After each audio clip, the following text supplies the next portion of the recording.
What's up, everyone? So, there's this new game out called Sorcery. I know I'm a little bit late to the hype train and stuff, but I've been seeing it on my feed and stuff. I've been seeing how the people play it. I saw, I saw Vert play it. If you guys don't know, Vert's like one of my favorite deep poking YouTubers. I saw him play it. I was like, shit, I might have to play it because if you guys don't know, I got a lot of subscribers from JJK Infinite. I guess a lot of people know me from, JJK games. I mean, I got a decent amount of views on JJK Infinite. A decent amount of people like my JJK Infinite content. And I was pretty good at JJK Infinite. I was like, if I do say so myself, I haven't lost a 1v1 yet in JJK Infinite, like, ever. So, you know, but that's self-glazing aside. We're here to talk about Sorcery. So Sorcery is a game that's not actually currently out. It's still in development, but it's out for Wave 1 testers. And to get Wave 1 tester, you have to pay 800 Robux or around 10 bucks. Which is a little bit cheaper than some other tester games. Like JJK Infinite costs 30 bucks. Holy War X costs like 250 bucks. Shit, I mean, Rel C's costs like 10 bucks for a small chance to get tester. So yeah, it's a little bit cheaper, but nonetheless, it's 10 bucks is 10 bucks. Not everyone wants to pay that. I did end up paying it just so I can make this video for you guys to tell you guys if you guys should play it. Now, I did not get special grade yet. I did not get my curse technique yet, and I haven't hopped into ranked PvP yet. But I don't want this to end up like an Eclipse versus Osiku situation. If you know, you know. Just because I haven't finished the game does not mean that I, don't know like what to expect from the game. Like Osiku was mad at if you guys don't know, it's like a beef between these two YouTubers, Osiku and Eclipse. Eclipse criticized the game, but he barely played it, and then Osiku was like, no, you can't criticize it because you barely played it, blah blah blah, and it was a whole back and forth.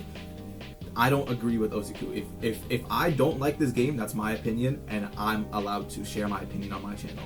So, keep that in mind. This is my opinion, but without further ado, let's get into my review of this game. So, first thing I want to talk about is the visuals of this game. This game looks amazing.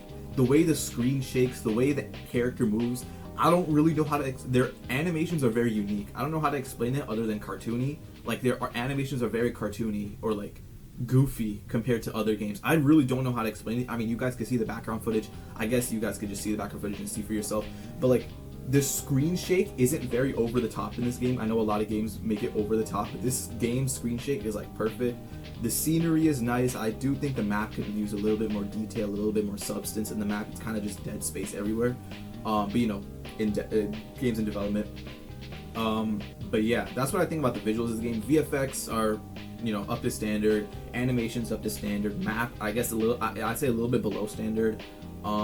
Yeah.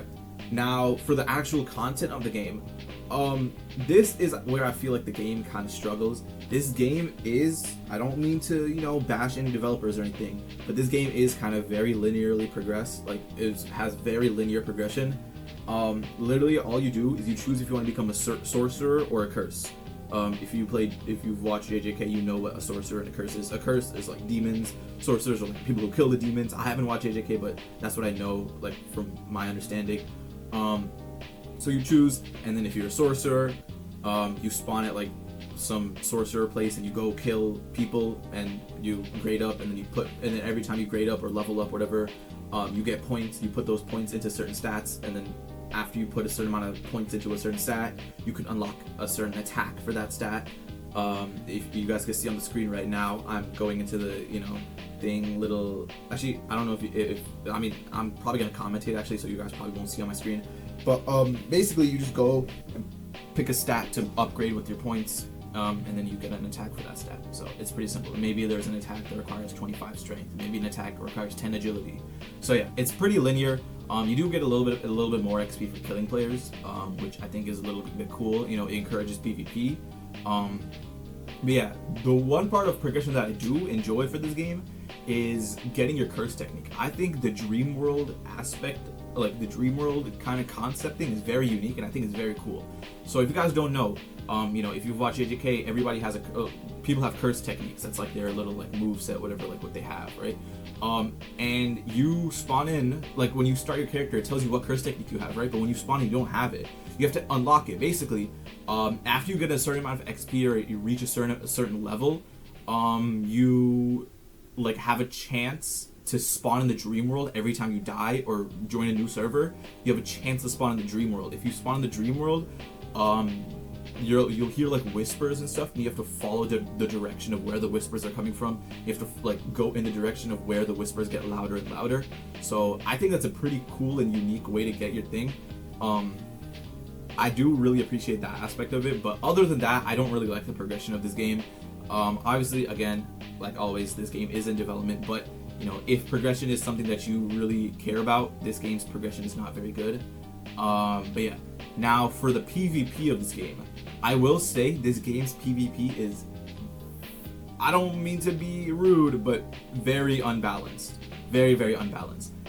Things like domains and stuff like that, like, they're just absolutely broken. Like, they're absolutely broken. It requires 0 skill. Like, if you have a domain and you pop it, you instantly win the fight. And that was an issue I had with Judas Infinite. I haven't played Judas Infinite in a while, but back when I was playing it in the OG days, domain expansions were a huge problem. I really hope they fixed that. I might return to that game later, but I really hope they fixed it. Domain expansions were a huge problem. Like, you could, like, it takes 0 skill to just pop a domain and win the match. Like, it just kind of ruins the aspect of PvP for me. But other than domain expansions, there are certain weapons that are just better than others, like the Dragon Bone. You guys can see on my screen, I'm using the weapon Dragon Bone right now. It's a great sword, and it's just kind of broken. Like, it's just a little too unbalanced. But yeah, other than that, I think the game's PvP is pretty good. It is parry based. But yeah, I just don't really like how unbalanced domain expansions are, and certain weapons.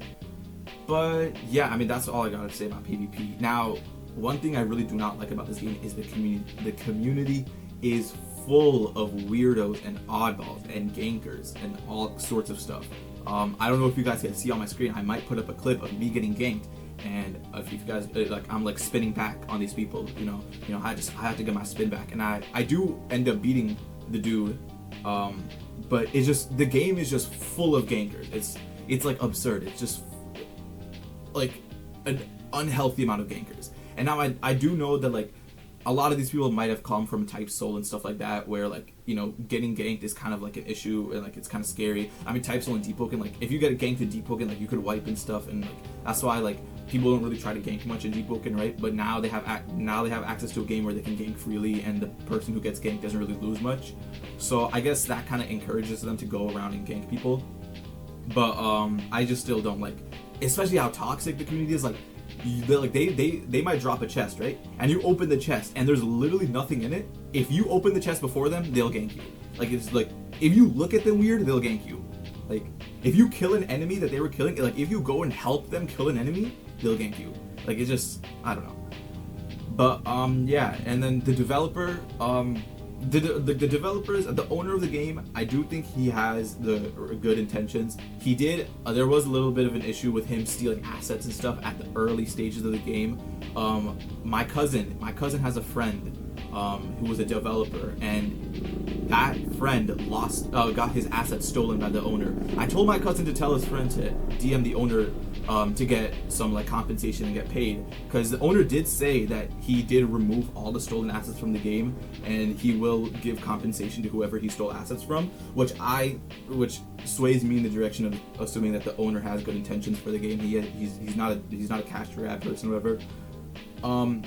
So I hope he did get his bag. I hope, you know, my cousin's friend did end up getting some kind of compensation.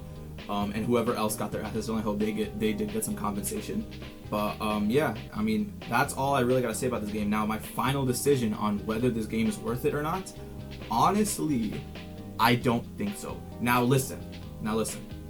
I did also say that Jujutsu Infinite was not worth it, and then I also believe that Jujutsu Infinite is like one of the best upcoming games on Roblox, right? Listen to my thought process. It's like, okay, if you're gonna buy the game because you want to play a game, don't buy it. If you're buying this game because you're bored on Roblox and you don't have anything to play, don't buy it. If you're buying this game because you want the perks of being a tester, if you want to be a tester, test the game early, stuff like that, you know, have the responsibilities of a tester, report bugs and all that, by any means, yes, buy it, because the game is a little bit fun. I will say it is a little bit fun, but it is, you know, not really a game yet. It's very bare bones. So that is my opinion. I think if you're playing the game to play the game, like you're like, oh, I'm bored of Debook and I'm bored of Type Soul, I need to play a game. Don't buy it, because this game isn't going to cure your boredom. This game is also, the progression is a little bit boring, I'm not going to lie.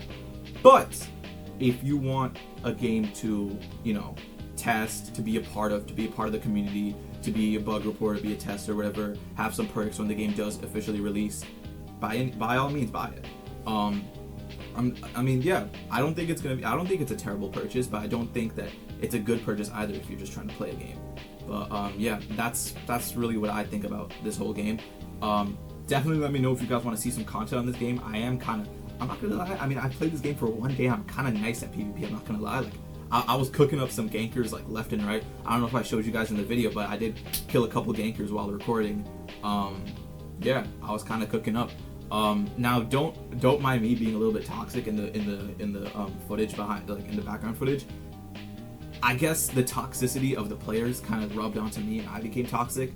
But yeah, that's really all I gotta say about this game. Thank you guys for watching, and I'm gonna see you guys in the next video. Peace.